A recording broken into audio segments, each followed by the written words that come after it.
असला पकड़ा है जो प्रोहिबिटेड है, जो मना किया गया असला है, जो आम आदमी नहीं रख सकता, जिसका लाइसेंस ही जारी नहीं होता आम आदमी को, वो वाला असला AK-47 क्लैशन को पकड़ के जनाब मुख्तलिफ वीडियोज़ में, मुख्तलिफ बैकग्राउंड्स में, तो वो लोगों को ये पैगाम दे रही है कि जनाब मैंने अपनी वीडियो भी वायरल की हैं और पाकिस्तानी ख़वातीन और पाकिस्तानी लड़कियों को, बच्चियों को ये पैगाम दे रही है कि अगर आपके साथ ऐसा हो जाए तो बाद में आप लोग भी असला पकड़ के वीडियो लगा। सबसे पहली बात तो ये कि AK-47 का असलहा लाइसेंस पाकिस्तान में बैन है, ये मुस्तकिल बैन है, ये कब लाइसेंस नहीं जारी होता। देखें जब संजय दत्त भी खलनायक मूवी थी ना तो वो बड़ा फेमस था, लोग उसको पसंद करते थे, तो उसके ऊपर भी AK-47 का मुकदमा हुआ इंडिया में, तो वो भी चला, बड़ा फेमस हुआ, उसके ऊपर गाने भी आए। फिर उसके बाद सिद्धू मूसेवाला जो बड़ा ही पंजाबी का टॉप ट्रेंड सिंगर है, अभी मरने के बाद भी अभी तक टॉप ट्रेंड में है, उसके ऊपर भी AK-47 का पर्चा हुआ। क्या अलीज़े सहर को भी गिरफ्तार करके सज़ा मिली? नहीं, अलीज़े सहर तो ना वो कोशिश कर रही है ज़बरदस्ती, जो है ना वो क्या कहते हैं, लंडे का संजय दत्त और लंडे का सिद्धू मूसा बनने वाले की कोशिश कर रही है, लेकिन अलीज़े सहर के साथ ऐसा नहीं हुआ। हासिलपुर जो सिटी पुलिस है वो अलीज़े सहर का ससुराल बन गया। वेपन का ऑर्डिनेंस है जिसको हम पंजाबी जुबान में कहते हैं 13वीं पैंठ लगती है। 13वीं पैंठ मतलब सेक्शन 13 ऑर्डिनेंस 20 1965, ये ऑर्डिनेंस है जो वेपन लाइसेंस का, इसके तहत जो सज़ा होती है कम से कम 3 साल है और ज़्यादा से ज़्यादा 14 साल है। अस्सलाम वालेकुम नाज़रीन, आपका मेज़बान असलम मूसा आपकी खिदमत में हाजिर है और आप देख रहे हैं लाहौर की बातें। लाहौर की बातों की तरफ से एक नई बात लेकर आपकी खिदमत में हाजिर हुआ। नाज़रीन, अलीज़े सहर जो 1-1.5 मंथ से टॉप ट्रेंड पर जा रही है, पाकिस्तान में नहीं पूरे वर्ल्ड के अंदर उसका ट्रेंड जारी है। ख़ुसूसन पंजाबी कल्चर के जो लोग हैं उन्हें बड़ा पसंद करते हैं। पहले उनकी वीडियो लीक होती है, फिर शादी होती है, फिर असले की नुमाइश की जाती है। हमारे साथ senior advocate High Court Faisal Jatt sahab मौजूद हैं। इनसे जानेंगे कि इन्होंने जो असले की नुमाइश की है, अगर इनके पास लाइसेंस भी है तो इनके ऊपर क्या कानून और क्या दफ़ात लगेंगी। अस्सलाम वालेकुम। वालेकुम अस्सलाम। सबसे पहले क्या है? ठीक है, अल्हम्दुलिल्लाह ठीक ठाक। अच्छा सर, मुझे ये बताएं कि अलीज़े सहर आपको पता है 1-1.5 मंथ से बड़ा टॉप ट्रेंड है, ख़ुसूसन पाकिस्तान में और पंजाबी कल्चर के जो लोग हैं उनके अंदर, कि कभी पहले उसने वीडियो लीक की या करवा, फिर उसके बाद शादी हुई, अब उन्होंने असले की नुमाइश की है। और वो जो असले की नुमाइश की है, ये क्या आप समझते हैं कि जिस तरह उन्होंने असले की नुमाइश की है, इनके ऊपर किस तरह की दफ़ात होनी चाहिए? अगर लाइसेंस है फिर भी क्या कानून और क्या दफ़ात है? देखें, आपका क्वेश्चन बड़ा अच्छा है कि ये जो नाजायज़ असला है, आम तौर पर आपने देखा होगा कि गली मोहल्लों में कभी किसी लड़के ने किसी को जलाने के लिए एक तस्वीर लगा दी अपने असले के साथ, फौरी तौर पे जनाब SHO साहब हरकत में आते हैं, तो सब इंस्पेक्टर या ऐसे ही जाते हैं, जनाब गाड़ी घर से जाती उठा के ले आती है, उसको भी, उसके भाइयों को भी, सबको, लो जी असले दी वीडियो लाई सी, वो बेचारे परेशान हो जाते हैं। अब यहाँ पर फ़र्क ये है कि अलीज़े सहर जो पिछले कई हफ्तों से वो सोशल मीडिया की ज़ीनत बनने की कोशिश कर रही है और वो कामयाब भी है। उसने अपनी वीडियो वायरल करवाई या जो भी हुआ, उसके बाद उसका रोना पीटना आ गया सामने कि मैं ये करूँगी, मैं साइबर क्राइम जाऊँगी। फिर उसके बाद जनाब वो आ गया कि जनाब उसने शादी कर ली है। फिर वो उस वक्त फ़लस्तीन में कत्लो गारत हो रही थी, शोहदा का कोई उसकी खबर नहीं है, अलीज़े सहर चल रही थी। अब भी अलीज़े सहर ने नया शगुफा छोड़ दिया जनाब, असला पकड़ा है, और वो भी असला पकड़ा है जो प्रोहिबिटेड है, जो मना किया गया असला है, जो आम आदमी नहीं रख सकता, जिसका लाइसेंस ही जारी नहीं होता आम आदमी को, वो वाला असला AK-47 क्लैशन को पकड़ के जनाब मुख्तलिफ वीडियोज़ में, मुख्तलिफ बैकग्राउंड्स में, तो वो लोगों को ये पैगाम दे रही है कि जनाब मैंने अपनी वीडियो भी वायरल की हैं और पाकिस्तानी ख़वातीन और पाकिस्तानी लड़कियों को, बच्चियों को ये पैगाम दे रही है कि अगर आपके साथ ऐसा हो जाए तो बाद में आप लोग भी असला पकड़ के वीडियो लगाओ। तो ये पैगाम बड़ा गलत है।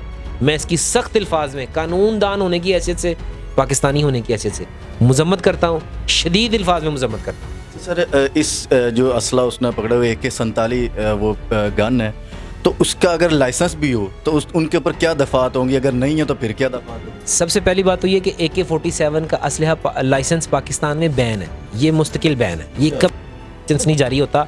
ये सिर्फ गन उनके जो मिनिस्ट्रीज़ में होते हैं, जो एजेंसीज़ के एहलकार हैं, उनके फोर्सेस उनके पास होती हैं, ये और किसी के पास नहीं होती। इनके पास कहाँ से आई और इनको किसने इजाज़त दी?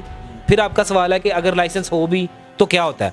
AK-47 का तो लाइसेंस नहीं होता, ये तो कंफर्म बात है, ये तो जुर्म ही है, ये अगर आप वैसे भी रखेंगे तो ये जुर्म है। अच्छा सर, जिस तरह आप कह रहे हैं कि मिनिस्ट्री या इस तरह के बड़े लोग उनके पास होता है, मे भी अगर उनके पास हो भी तो फिर क्या दफ़ात हो? जी, उनके पास हो भी तो फिर भी जो वेपन का ऑर्डिनेंस है जिसको हम पंजाबी जुबान में कहते हैं 13वीं पैंठ लगती है।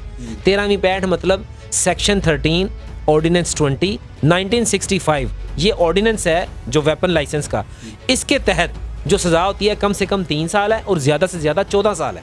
तो ये सज़ा होगी, गिरफ्तारी होगी, FIR होगी, लेकिन अलीज़े सहर के साथ ऐसा नहीं हुआ। हासिलपुर जो सिटी पुलिस है वो अलीज़े सहर का ससुराल बन गया। वो गई वहाँ पे चाय पिया, बिस्कुट खाया और जनाब वहाँ पे गपशप लगाई और वापस घर आ गई। आम आदमी होता, आप होते, कोई और होता, उन्होंने सारी रात उन्होंने बंद करके ना चित्रो चित्री कर देना। देखें, जब संजय दत्त भी खलनायक मूवी थी ना तो वो बड़ा फेमस था, लोग उसको पसंद करते थे, तो उसके ऊपर भी AK-47 का मुकदमा हुआ इंडिया में, तो वो भी चला, बड़ा फेमस हुआ, उसके ऊपर गाने भी आए। फिर उसके बाद सिद्धू मूसेवाला जो बड़ा ही पंजाबी का टॉप ट्रेंड सिंगर है, अभी मरने के बाद भी अभी तक टॉप ट्रेंड में है, उसके ऊपर भी AK-47 का पर्चा हुआ क्योंकि उसने गाना बनाया था AK-47 कि उसने जनाब गन उठाई है, तो इंडिया में FIR हो गई। सर वो तो एक ब्रांड दुनिया थी, उनको तो पुलिस ने, उनकी मुल्क की पुलिस ने तो गिरफ्तार भी किया, सज़ा भी दी। क्या एलिज़े सहर को भी गिरफ्तार करके सज़ा मिली? नहीं, एलिज़े सहर तो ना वो कोशिश कर रही है ज़बरदस्ती, जो है ना वो क्या कहते हैं, लंडे का संजय दत्त और लंडे का सिद्धू मूसा बनने वाले की कोशिश कर रही है कि मैं भी बड़ी फेमस हो गई हूँ। तो एक्चुअली ऐसा है नहीं, उसकी रिस्पेक्ट कोई नहीं है, क्योंकि मैं समझता हूँ इज़्ज़त सबसे बड़ी चीज़ है। इज़्ज़त नहीं है ना तो कुछ भी नहीं है। ये अपनी इज़्ज़त नीलाम करके, असलहा दिखा के, लोगों को जलील करके, पाकिस्तान का इमेज ख़राब करके, क्योंकि इसको पाकिस्तान के बाहर भी लोग देखते हैं। पंजाबी कल्चर को ये पंजाबी कल्चर को प्रमोट करने का कहती है, लेकिन ये पंजाबी कल्चर नहीं, ये वल्गर कल्चर प्रमोट करती है, गंद को प्रमोट करती है। इसने कभी कोई, मैं कहता हूँ पंजाबी कल्चर बहुत खूबसूरत है, इसमें जनाब गाँव का माहौल होता है, गायें होती हैं, सरसों का साग, देसी रोटी, जनाब मक्खन, देसी घी, ये होता है। तो ये तो सिर्फ गंद दिखाती है, अपना जिस्म की नुमाइश करना, आप इसको पंजाबी कल्चर कहते हैं, तो मैं थू करता हूँ ऐसे कल्चर पे। अभी कल्चर जो है एक खूबसूरत कल्चर है और बड़ा ही साफ़ सुथरा कल्चर है, इसमें हमारी जो इज़्ज़तें भी महफूज होती हैं, सब कुछ इस तरह से होता है। लेकिन जो ये एलिज़ा सहर कर रही है, मैं इसकी सख्त अल्फाज में मजम्मत करता हूँ और आने वाले दिनों में हो सकता है कि मैं इसके खिलाफ रिट भी करूँगा। हासिलपुर की जो पुलिस है उन्हें क्या मैसेज देना चाहेंगे, क्या पैगाम देना? हासिलपुर सिटी की जो पुलिस है, मैं ये पैगाम दूंगा कि क्या पूरी कौम सवाल करती है कि आप गरीब आदमी की अगर वीडियो है तो आप उसको पल्ले पीछे भी उठा के ले आते हैं, उसकी फैमिली को उठा के ले आते हैं और मुकदमा भी दर्ज करते हैं पुलिस की मुद्दत में। तो अब पुलिस की मुद्दत में क्यों मुकदमा नहीं हुआ, क्यों उसके खिलाफ एप्लीकेशन नहीं हुई, क्या उसके खिलाफ कार्रवाई हुई? किन लोगों के फ़ोन आए कि आपने एलिज़े सहर को भी सिर्फ बुलाया, वो अपनी फैमिली के साथ आई, आपने चाय पानी पूछा, बिस्किट रखे, केक रखे और वो जनाब गपशप लगा के वापस घर चली गई? ये दोहरा मयार कैसा, ये कानून के साथ खिलवाड़ कैसा? ये सवालिया निशान है अभी तक बाकी। जी बिल्कुल, ये सवालिया निशान है। थैंक यू सर आपके कीमती वक्त का। जी तो नाज़रीन, आपने देखा advocate High Court Faisal Jat हमारे साथ मौजूद थे कि असले की नुमाइश पे क्या सज़ा और क्या दफ़ात होती हैं, और जो असले की नुमाइश एलिज़ा सहर ने की है उसका तो लाइसेंस ही पाकिस्तान में बैन है, जिस तरह फैसल जाट साहब ने बताया। तो आप फैसल साहब के बारे में क्या कहना चाहते हैं, अपनी कीमती राय का इज़हार करें। इसी के साथ अपने मेज़बान असलम मूसा को इजाज़त दें और देखते रहें लाहौर की बातें पाकिस्तान जिंदा।